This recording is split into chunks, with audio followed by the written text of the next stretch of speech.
Hi, I'm Ashley Hammond. And I'm Locke Hammond. We're married. We run a business together. And we homeschool our 4 kids. That makes us sound a little crazy. I think people might think we're a little crazy.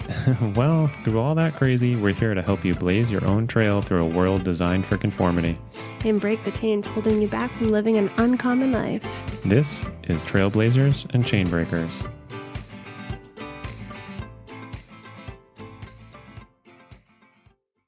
All right, so we have an interesting topic. I think this is an interesting topic. I think it's going to be a good conversation. And it's all started from a comment from a listener. I think it came in on Instagram. I don't even really remember. I'm going to read the comment. It's going to lead us into a conversation. Here's what he said, and I quote, because I don't say y'all, and it's going to say, you're laughing because you knew this, right? You knew the y'all thing. Ashley says y'all. She's not from the South. I don't say y'all because I'm not from the South either.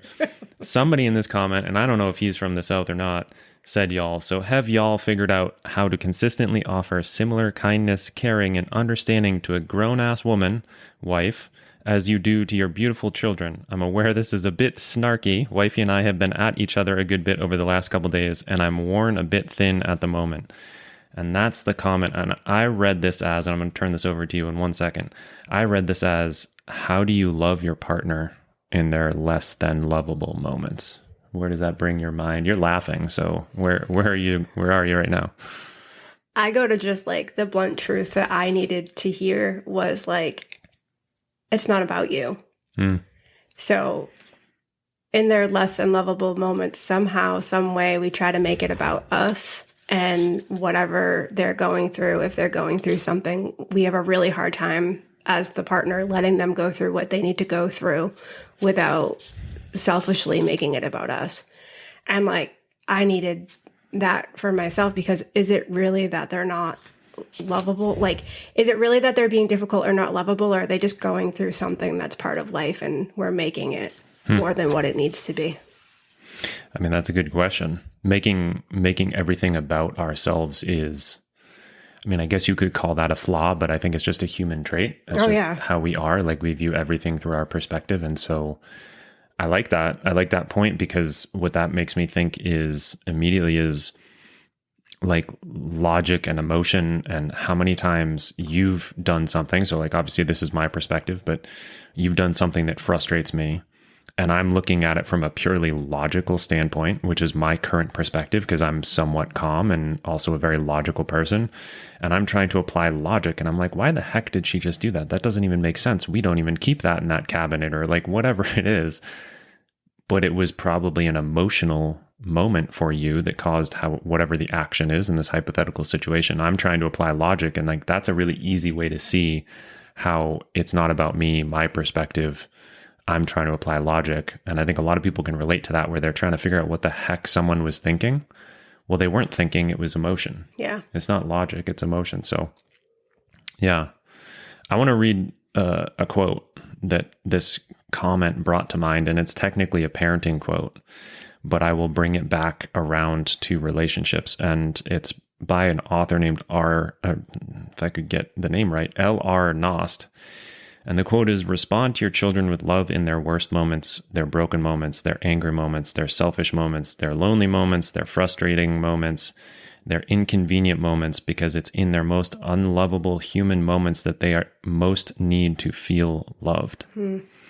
And obviously, you and I 100% embrace that from the parenting perspective. And I think anybody listening would do that as well. But I would argue that it's just as true in marriage. I think our unlovable moments, and I say that a little bit tongue in cheek, but a little bit serious. I think our unlovable moments are when we most need to be loved. We most need to feel loved. And because a lot of us weren't given that love when we were kids, we're still like desperately seeking it now. Like, how many times have you and I seen, either in coaching clients or each other or friends or whatever it is, where this mothering dynamic for the husband, right? Or the vice versa, I guess vice versa, but this is a hot subject for a lot of people, is guys don't want to feel mothered. Wives don't want to feel like they're mothering their husbands, but this dynamic exists. And a lot of times men and women, but especially men, are turning into that. We didn't get the mothering we wanted when we were kids, and so we almost seek that from our wives, and it can be frustrating. But it's, kind of the same thing applies to love. We didn't get this kind of unconditional love when we were kids, and so that's what's going to be most powerful as adults. And so I have a hypothesis. I'll share it with you, Ashley. I'll challenge people to test it, but I've tested it with you, and you've tested it with me, maybe without knowing. But I think that loving your spouse, and by that I mean just like acting with love, showing them your love, loving your spouse in their worst moments is more effective in fixing, well, I don't want to use that word, that's a bad word, in changing the behavior that you're frustrated with, and also just overall repairing, growing, building your relationship. I think acting in love is way more effective than acting out of frustration. Yeah. So like, we can go down the road of people objecting over like abusive actions. I'm not condoning abuse in any way. There's certainly times where you need to just leave. There are things that are unacceptable. We don't really even need to go there, but do you agree with that? Have you experienced that let's just say, like, we can't control our partner, but there are times where you coach me, you try and train me, you try and get me to change behavior or see in a different perspective. And I do the same for you. It's part of being in a relationship. Do you agree that love is more effective than frustration, anger, shame in changing behavior? Oh yeah, definitely. And I also want to speak to the point of the comment that this guy mentioned about like loving your kids and their moments, but not being able to love your partner in the same way. I once had a coach, and I thought it was like kind of ridiculous that she said this, but then after I was like, oh, that makes a lot of sense. The whole inner child thing is like huge right now, and I think like way overused, and yet a thing. We're all like grown up children. We all have, mostly when we're not lovable, in air quotations, because I think we're always lovable. But when we're having a hard time, it's mostly coming from a place of like childhood wound. So to see that in your partner, to see, instead of making it about you or why are they being so difficult, to see, we all know our partners in and out, to see the childhood wound in them resurfacing. And you would love your child through that, right? We would hope. You should love your husband through that too. Like, instead of looking at it as like, what's wrong with him? Why is he doing this again? Try to look deeper under the surface and be like, oh, I know where that's coming from. How can I love him through this? And like, not mother him, but like, what did he not get as a child that he needs now from me as his wife? And like what you said, like love is the answer. But even deeper than that is like, we're all in some way throwing grown-up tantrums when we're acting in a way that is annoying our partner. And we all need love through that. And it's coming from a place of pain. Yeah. Yeah. I like that you brought in the inner child. I've shared this with a number of people. I've actually at times pictured you as a 6-year-old girl. And actually there's a picture of you that I specifically remember. I think you were dressed up in like a dance outfit. Yeah. I think it might even be in this desk drawer that we're sitting right in front of. And you were 6 in that, right? Yeah, I was 5 or 6. 5 or 6, yeah. So when you're having a hard time, and I struggle with emotions in our kids, especially our girls, and with you, like when you're upset, when you're emotional, when you're just having a down day, sometimes I get frustrated, like, you know, why do I have to deal with this? Or whatever it is, that frustration can spill out. I can act as if you're not lovable, right? Like that's been an issue where I would withdraw when you were in these places. And it was incredibly helpful for me to actually picture it's not just a little girl like you at 5 or 6, whatever that age was, that specific picture, and remember like that little girl is still inside of you. And that little girl needs love. Because back to this point from the comment, the original comment, and we can talk about this, you know, treating me differently when you're in a mood than you treat the kids. But it's a lot easier when you physically see, like our kids are 5 and 7 and 10 and even 13-year-old. It's a lot easier to see the child when they're literally still the child. So I think that's part of it, is we see this little, like, I'm thinking about our almost 7-year-old right now. I see this little blonde girl and her eyes looking back up at me, scared because she sees me about to lose my shit on her. And it's a lot easier to reel it back in than when I'm looking at you fully as this guy said, grown ass woman, which I appreciate. I'm looking at this grown ass woman and I'm starting to lose control, and I don't have that reality check of a little child in front of me. And yes, I'm sure plenty of people are thinking, oh, well, you shouldn't need a little child in front of you to have self-control. 100% agree. And yet almost everybody listening to this can relate.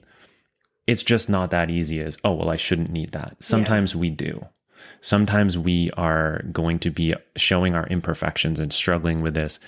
And there's something about a little child in front of us helping us regain that control. And so it was incredibly helpful for me to both imagine you as a small child, but actually have the picture and be able to go and look at it a couple of times and kind of sear that into my memory, so that I could go right back to that picture of a 6-year-old you instead of a hypothetical you. Like the fact that it's a real picture was extra powerful. But, like you said, you nailed it. I can't really add anything other than like remembering that we are actually still little children. Yeah, for sure.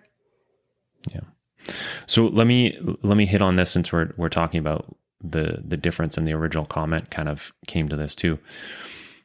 There, in the history of our relationship, there has been some frustration from me, and I've shared it with you, because, like if you're tired or stressed and you're kind of grumpy, there have been times where you've been calm and patient with the kids, and then like 30 seconds later snapped at me, and the pattern bothered me. And I brought it up with you, and I was like, why can you set aside whatever it is you're feeling for the kids right now? You tell me it has nothing to do with me, but you're still, I'm just tired and I'm snappy, and you're snapping at me, but not the kids.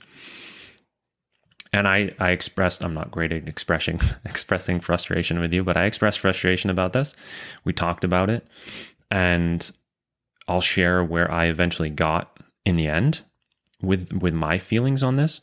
But do you want to talk about this? Do you have anything to add about this? Because this has actually been a problem in our relationship that we've talked about, and come to a resolution around, where you were having it was a lot easier for you to stay calm with the kids, and then you would turn around and it was almost like you would release all the frustration that you wanted to release on them on me, and I felt like it was very unfair. So what do you have?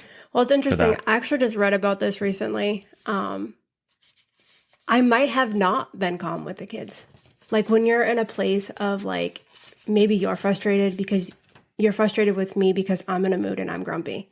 So you kind of get tunnel vision, and you make it about you again. You see that I'm being mean to you, but I'm being nice to the kids, but you didn't see the 5 times before where I was snappy or controlling of what they were doing.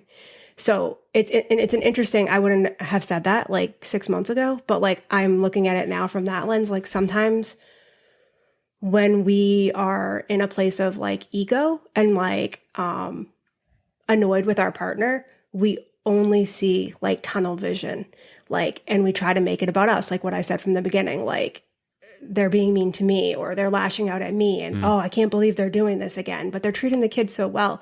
Well, are they? Like, I would question that. Are they really? Are you just seeing that? Are you not seeing the times before that day where they snapped at the kids or took it out on the kids? Yeah. And then I would also say a lot of the times if your partner is in a mood, there comes a lot of baggage with marriage. And I don't say that in a bad way. But a lot of the times the wife or the husband will take it out on the spouse because there's all kinds of things sprinkled in, like resentment, anger, whatever. And when we have our own stuff, even if it, say I'm angry about something and it really has nothing to do with you, I'll make it somehow have something to do with you because of all the things sprinkled in between in marriage. And that's where we get in pitfalls, because we make something about our partner. We get mad at our partner for something that really has nothing to do with them. It's about something that we're upset about or something we're hurt about. And we just like feed this monster inside, making it about them. Yeah. Yeah, I mean, I think you have a valid point. I do know there are times where, I've maybe looked like I had it all together with the kids when you were around, and like you said, you didn't just see me lose my crap on one of them right before you walked in the door or something like that. And I also do know there are times where, and back to like my frustration and our experience, there were times where I watched you want to yell at them. I watched you, because I know you so well, reel it back in, and then literally 10 seconds later turn around and lose it on me. Mm-hmm. And so I can relate to the comment, and I'll share specifically for the commenter, and for anyone else who feels like they can relate to this, I'll share where I eventually got with this feeling of, oh, this isn't fair. Why can you control it with them and you can't control it with me? It feels like I'm not important. And ultimately, the place I had to get was, and I guess the first step was exactly where you started when we started this whole episode, which is realizing that I was making it all about me. And you kind of hinted to that a minute ago too. But realizing that wouldn't you rather your spouse, if he or she had to dump somewhere, wouldn't you rather they dump on you and not on the kids than on you and the kids, or the kids and not you? Mm-hmm. And not to shame anyone who feels frustration that their wife is dumping on them, or in this situation in any way, really, right? But it's a little bit selfish of me to be like, well, you're shitting on me, but not the kids, and that's not fair. Like, I know that what I wanted was for you just to not dump on anybody, right? But that could easily be, like, that's my defensive, like making myself feel good about my frustration position, because you could equally see that as, well, if you're going to dump on me, you might as well dump on the kids. And nobody would ever want that, right? So eventually I had to get to this place of, ideally, you wouldn't be dumping on anyone. But the middle ground between dumping on everyone, which we don't want, and dumping on no one, which we do want, was keeping it in with the kids, and unfortunately kind of running out of willpower to keep it in with me. Wouldn't I rather take one for the team while you're working on this problem and have the kids not get it? It's like you and I have talked about this. We screwed up some stuff with the first kid. We did some things wrong with the first kid. Second kid comes along and we're like, we shouldn't do it that way. And then one of us objects and says, but we did it that way with the first one. And we've had these moments where we've looked at each other and we're like, well, we fucked it up with the first one. Are we going to screw up the second one on purpose just because we screwed up with the first one? Like, that doesn't make sense. Let's do it better. And yes, it's not fair to the first one. Mm-hmm. And it's kind of like that similar situation. It's not fair to me to get dumped on in this situation, but it's better to not do it to the kids.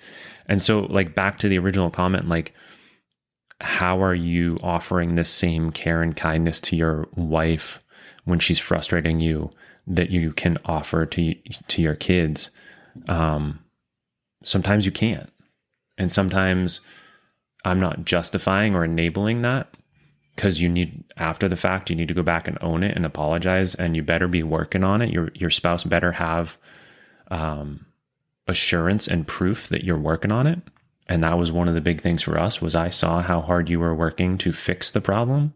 And that by itself made it easier for me to take the situation as it was happening and also forgive you after, because I saw how hard you were working. Yeah. But there's going to be times where maybe you can't, maybe you struggle to. And I have a number of things in my head, like strategies and techniques for how to get better at this.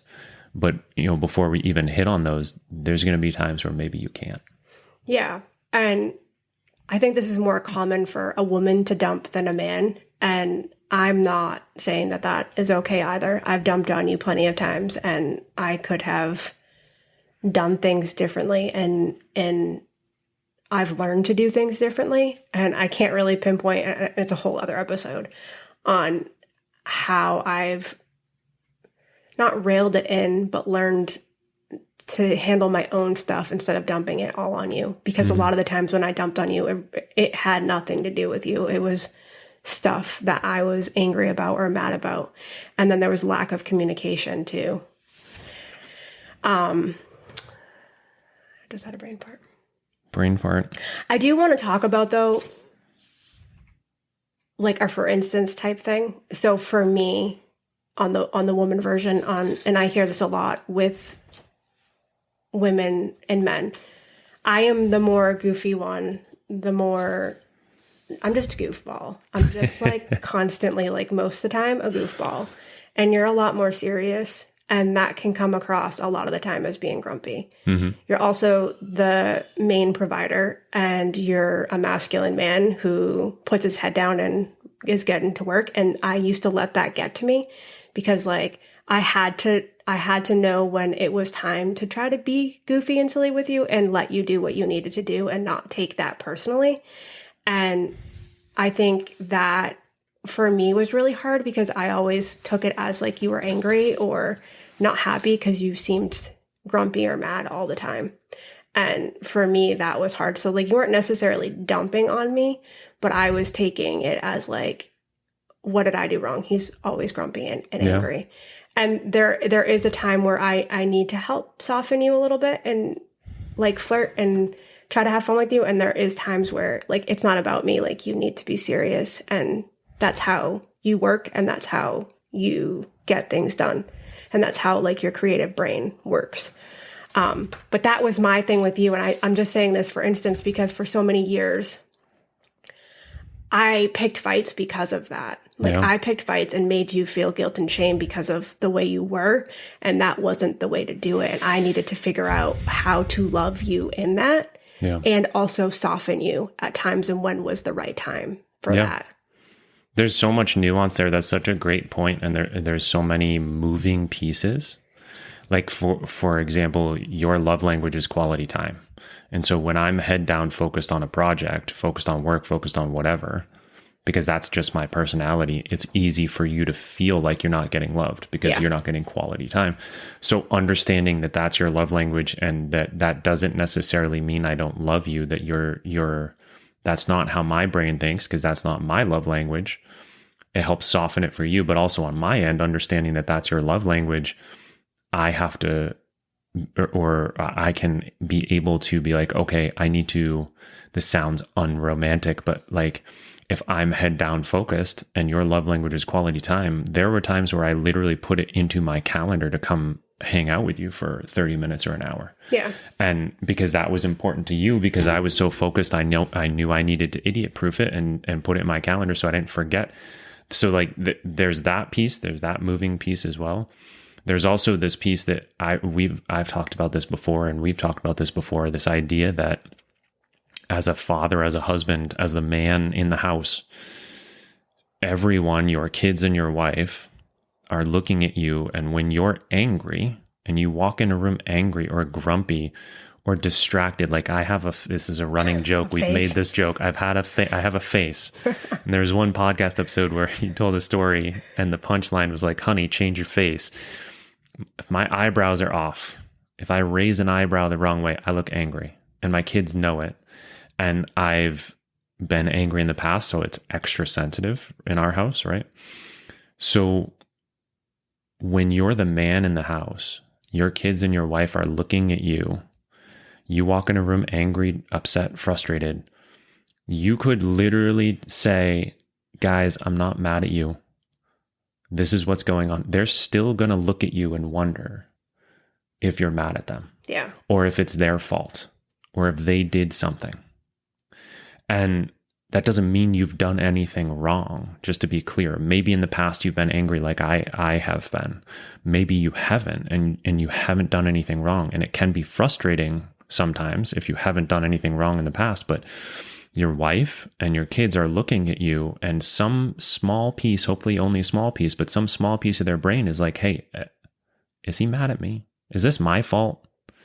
And so keeping that in mind, that when I walk in the room stressed about something from work, annoyed about an interaction I just had, whatever it is, that everyone in that room in my family is looking at me wondering if it's their fault. That was an important realization too, to get me to not like fake anything, but put some stuff aside when I walked in a room. I think also that was just like for instance, from the woman's perspective, I think you should, especially coming from this guy's comment, give something that might make it difficult for me to be lovable. I know I just put you on the spot, but like a situation. Well, where should we start? I would say, and correct me if I'm wrong, I would say it's my mood being up and down and all around. Like I am a goofball, but I am quite moody, and I think a lot of females can agree to this. I mean, not everybody is even keeled. A lot of women, I mean, we have a 28-day cycle. Like we're different. We're different. We're definitely different than men. I'm glad you said it that way. You're special. Well, we are. Men and women are very different. So what would you say? Would you say that's like the number one thing that makes it hard for, I think you love me all the time. I hate saying not lovable because I feel like, and I get what this guy's comment was. Like, I'm not like, well, he never used unlovable, right? I don't think. But I used that. That was my interpretation of this. And I did that on purpose because, call it less than lovable moments, whatever you want to call it, unlovable. I agree. We're all lovable in all moments, but there are times where we're creating frustration in our partner. So what was your question? You want me to give an example? Yeah. Give an example of like what probably makes it the hardest for you and what is my moments of that for you.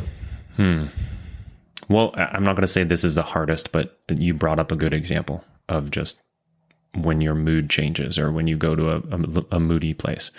There's probably some other ones that we can talk about, and maybe we should at some point, either today or another episode. When you're sick is also tough. When a huge one for me, and also a lot of almost every guy I've talked to about this topic, is like sex and rejection. When and it's not like, get out of here, you look horrible, I don't even want to kiss you. Like, that's not how you reject me, right? But like when you're not interested, and I am. But let's use the moodiness piece because that is a big one sometimes. I guess the biggest thing that I would recommend is, the first realization that I made around this that was really powerful was that it wasn't about me.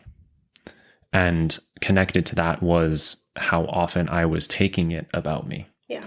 So your moodiness has nothing to do with me. It's like you said, a lot of it's connected to a cycle. A lot of it's connected to events or interactions with people, kids, whatever it is.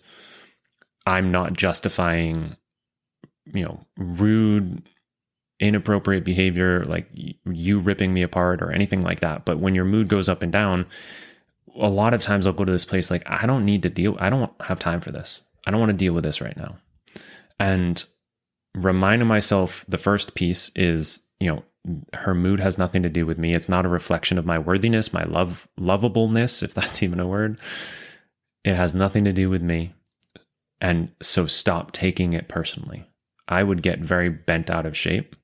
I'd almost take your mood upon myself, absorb your energy. Like, well, if Ashley's pissed, then I'm going to be pissed. Yeah. It's like, well, if mommy's close to snapping, then I better make sure that all 4 kids are toeing the line, not making too much noise, not breaking anything, because if they do, she's going to yell. So then I better start yelling to make sure that they don't do the thing that she's going to yell at them for. And it was like, wait, what? Now I'm yelling. So it has nothing to do with me. And then the second piece is, and I kind of hinted at this and hit on this earlier, but my hypothesis is just loving you through that makes everything better.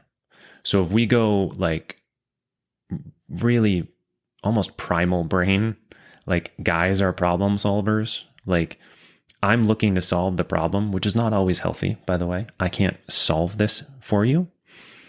But what I found was, instead of like trying to keep the kids quiet so that you wouldn't snap at them, or trying to keep the house clean or fix whatever was frustrating you in the moment, if I just loved you And a lot of times it was literally just hugging you. Like I talk about hugging the prickly cactus sometimes.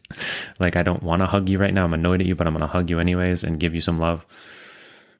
That would help you through the mood that you were in faster than if I resisted it, or if I avoided you and left you to whatever you needed to be doing, or if I ran around like a chicken with my head cut off trying to protect the kids from you and protect you from the kids and clean the house and make sure nothing was around to piss you off. None of that helped. The only thing that made any difference was just loving you through it. And I think of, like, we've talked about the dog trainer metaphor. Mm-hmm. I stumbled on this when I saw some article or book, or it might have been a movie, like How to Train Your Husband Like a Dog. I think we watched the movie. Okay. And I was like, okay, this is an interesting metaphor. And if I'm trying to help you through things, and we think of the dog trainer metaphor, like a good dog trainer doesn't shame the dog when it has an accident in the house. It doesn't smack it with a newspaper. It doesn't rub its nose in the mess. It rewards the dog when it goes outside and relieves itself outside. So it's not negative reinforcement on the negative behavior. It's actually positively reinforcing the positive behavior. And so I'm not trying to train you, like, right? Yeah. That's not, don't anybody get offended by this. I'm not treating you like a dog. There's no trying to train you. But if we take that concept in here, like, me getting frustrated when you're in a mood does not help in any way. Me loving you through the mood is the only positive thing we can do, and helping you. So, like, the big thing to focus on is like the negative. Like, if I'm frustrated because now I have to deal with you in a mood, I don't have time for this, I don't want to deal with this. The worst possible thing you can do is get pissy about that, because it's just going to reinforce the cycle with negative kind of negative reinforcement. Yeah. So I guess that's where I would go. Realize it's not about you, and then love you through it, which can be tough. And we can talk about that more. And I appreciate the loving me through it. And it's just like you said, with the anger in your face, and you needed to fix that. But yeah, I couldn't shame you, and I needed to figure out how to soften you sometimes and let you be who you needed to be, and other times. The way that I have a cycle. I go through moods. There's hormonal stuff. There's some health stuff in there that has been frustrating for you. And I justified that as being okay for me treating you poorly for so long. Like, it was victim mentality, but it was also me being angry about health stuff and hormonal stuff. And like, it's okay for me to be mean and angry. And I needed to get to a point where, yes, it's okay for me to be angry about those things, but no, it's not okay for me to take that out on Locke. And I needed to heal through that myself and figure out what that looked like for me. So, like, yes, him loving me while I was there, absolutely needed that. I'm not saying I didn't deserve to be loved when I wasn't being nice to him, but I also needed to check myself, because a lot of the times I think I hear this a lot with women, and I'm sorry if you're offended by this, if you're listening, they'll justify, like, before their period or whenever it is that they get grumpy, that it's okay to be a jerk to their spouse. And like, I do sometimes say, I'm going to start my period, like, I am grumpy. That still doesn't justify the action. That's just warning that, like, hey, I'm a little bit sensitive right now. Yeah. I'm a little bit on edge. So kind of like tread lightly. That's not justifying where I'm at. That's just saying, just tread a little bit lightly with me today, because I'm struggling. It's okay to say, like, listen, I'm struggling. Like, I need a little bit more love right now, or I need you to be a little bit softer with me right now. I'm not in a place where I can have hard conversations or do certain things. But that's not like, okay, I have permission to be an asshole to you. Absolutely. I'm glad you said that, because I couldn't have said that either that well or gotten away with it either. What is justifiable is being in a crap mood and grumpy and your body not feeling good and all of that. I don't even know what it feels like. So I'm not even gonna pretend I know what it feels like. But like being grumpy is totally justifiable. Treating other people like crap is never justifiable. And I think that's the line. You know, you can snap on me and then come to me and apologize and say, I'm really sorry. I don't know what happened. I'm in a crap mood. I just got my period, like whatever it is. And that helps when you're apologizing, but it doesn't give you permission to do it and then not apologize. Yeah. Right. So it helps in the apology, the repair, it can justify a little bit in that sense, but it doesn't mean like, oh yeah, what do you mean? You can't get mad at me. Like, this is why I'm on my period or whatever it is. Well, because to be honest with you, I've done so much work on myself in the past decade. And for the most part, I can see clearly. But there is moments in my cycle where it gets very dark and I am more prone to be pessimistic than optimistic. That's just naturally how I am. That does not mean that is okay so when I'm pessimistic and I'm in this dark place, I will pick everything and anything apart. Yeah. Everything is dark. Everything is wrong. I hate everything. And it's very easy for me to then make everything wrong with Locke or our marriage. And that is just not true. So I've learned to train my brain to be like, to question that when I go to that place of like picking everything apart. Like the question I ask, is that true? Like, is that true, Ashley? Or are you just in a really dark place right now and just want to fight? Because sometimes when you get in that place, you just want to fight. You just want to be mad. And it's like, what is the question that you used to always say? Do I want to be right? Or do I want to... Oh, it's just, I love you more than I need to be right. I love you that I need to be right. It's the same thing. Like, I love him more than I need to, like, have this argument right now or tear him apart. Because that's my first instinct is...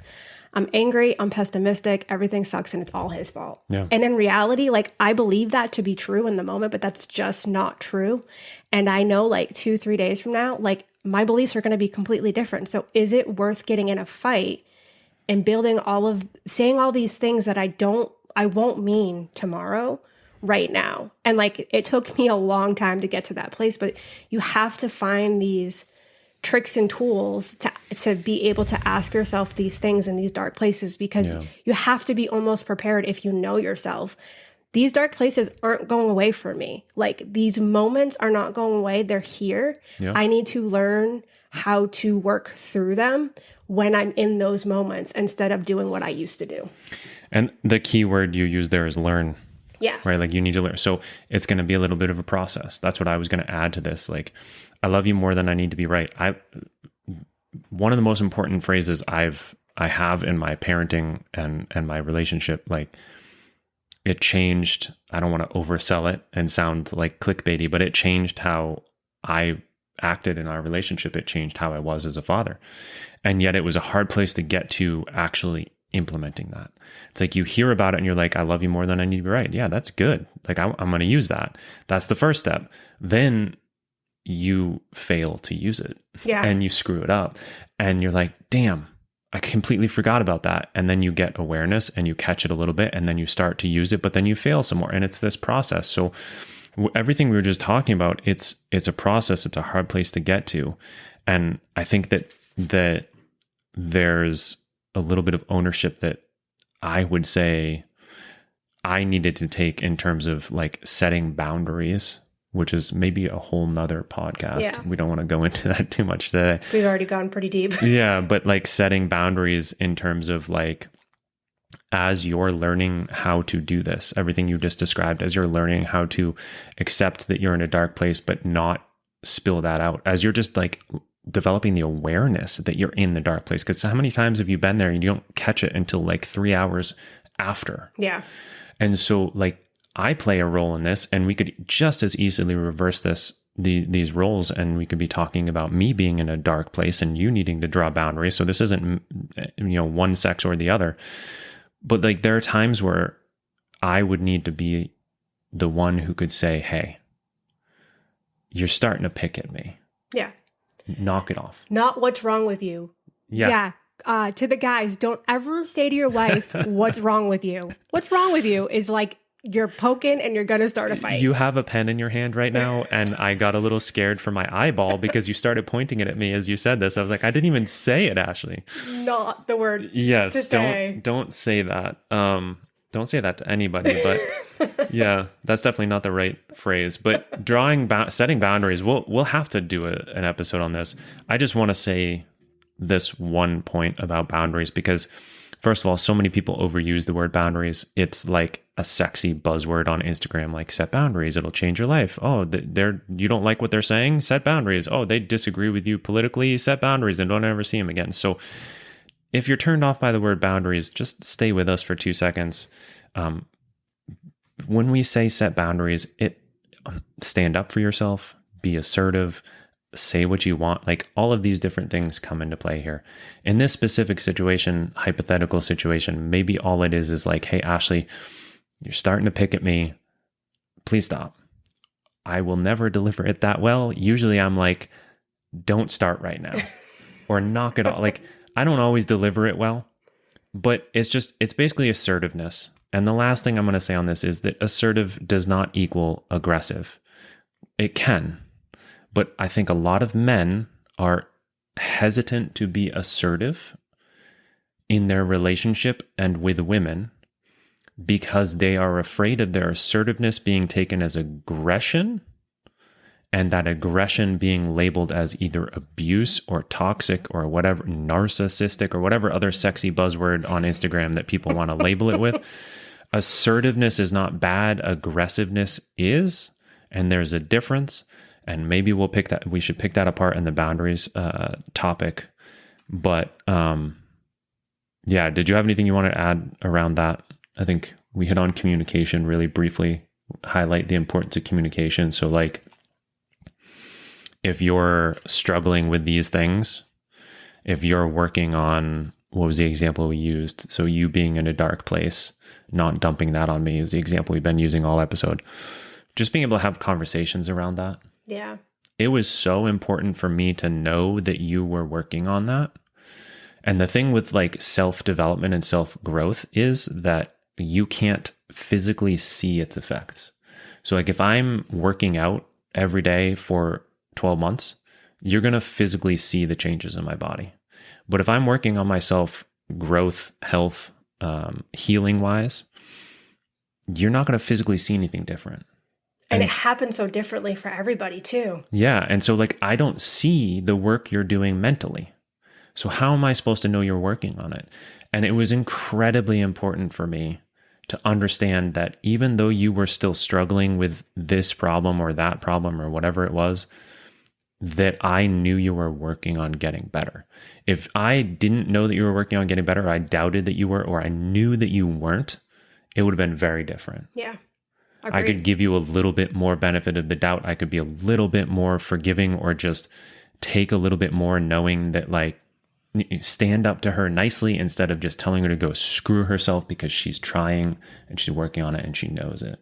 Yeah. Would you say the same thing for me? Oh yeah, okay. For sure. Another thing is like when your partner is growing is not to put an expectation on where they should be. And this is like a whole other thing too, but not an expectation on where they should be. And if they mess up, like belittle them or shame them for that, because Locke and I have come very far. And there was years where I felt like we were just like, kind of like stuck and like not growing, even though we were working on ourselves. And like, I do think we've had tremendous growth, especially over the last few years. We still mess up. Mm-hmm. Like we're saying all this, we still poke when we shouldn't poke. I've still blown up. We still fight. Is it way less? Oh yeah. Like definitely not as often as it used to be, but we still mess up. And I want you to know that you will still mess up. We're human. We have human emotions. And when you mix emotion into anything, which is in everything, you're gonna have slip-ups. It's how you come back from that.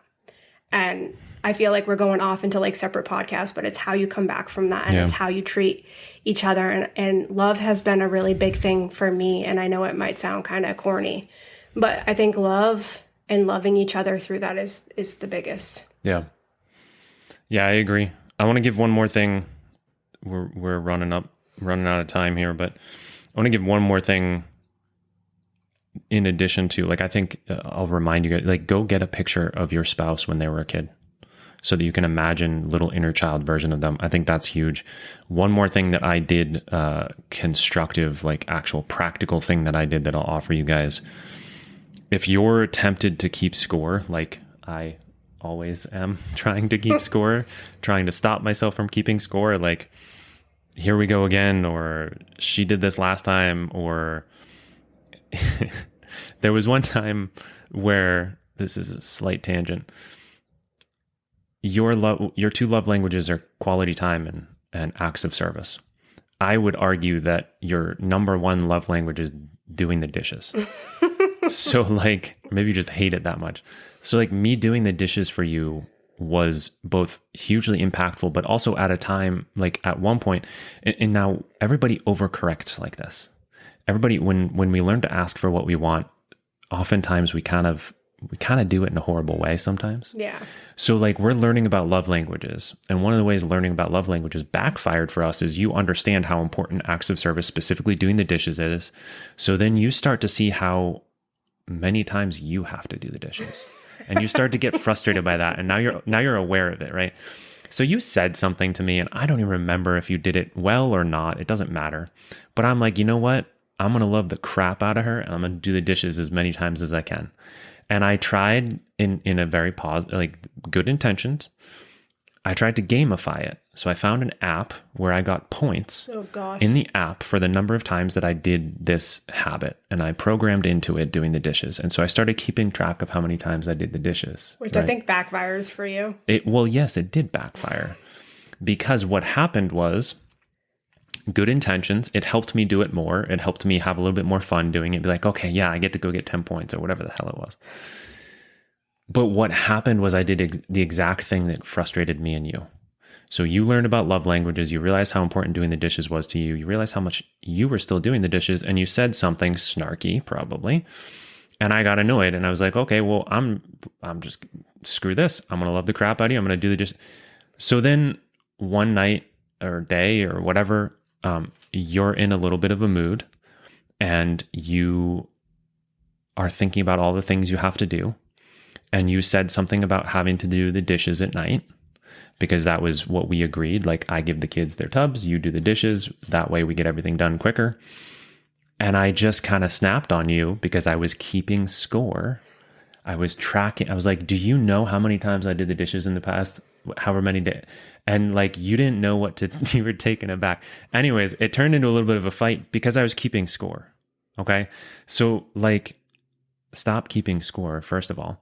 But if you're tempted to keep score, here's something that really helped me to love Ashley in her less than lovable moments, was to actually sit down and like maybe do the opposite of keeping score, which was start listing out all of my unlovable moments. And it helped me realize how much of the stuff that frustrates me that you do, that I do as well. Maybe I do it in a different way. Maybe I do it in my own way. But, you know, I hate listening to you snap at the kids and talk to them in a crappy tone of voice. And instead of, to the very original comment, how do I love you through that? Like, how do I give you grace in that flaw? Well, when I want to yell at you and be like, stop being such a jerk to the kids, it helps me to remember the times that I've been a jerk to the kids. And then I can come and I can do it respectfully. And be like, honey, I got it. Or I can put my hand on your back, or I can, maybe you're done and I can just come over and I can give you a hug or whatever it is. And to start, not like a shame exercise of writing down all the times I've screwed up and how terrible I am, but just recognizing your unlovable moments and the times that I do the same exact things. It helps me when I'm in the moment of you having a less than lovable moment, helps me be a little bit more kind and gentle, understanding that I do the same stupid stuff. Yeah. And so like actually writing that stuff out and actually doing that ahead of time, because in the moment where you're about to lose it on your husband or your wife because they're doing something you don't like, that's not the time to be making the list of times that you do the same thing, because you won't care enough. You just want to yell. You're just angry. Yeah. So sit down and do it proactively. It's not a shame exercise at all. It's a realizing how human you are and how everything, I bet you will struggle to find something that your spouse does that you don't do at least a similar thing to. There's like, don't take me 100% literal and say, well, she leaves her shoes out and I don't ever leave my shoes out. It's like, well, have you ever left something out? Do you ever do something around organization or tidiness that bothers her, right? It doesn't have to be an exact match, but it's an exercise not in shame, but in realizing how human you are. And it was very helpful for me. Cool.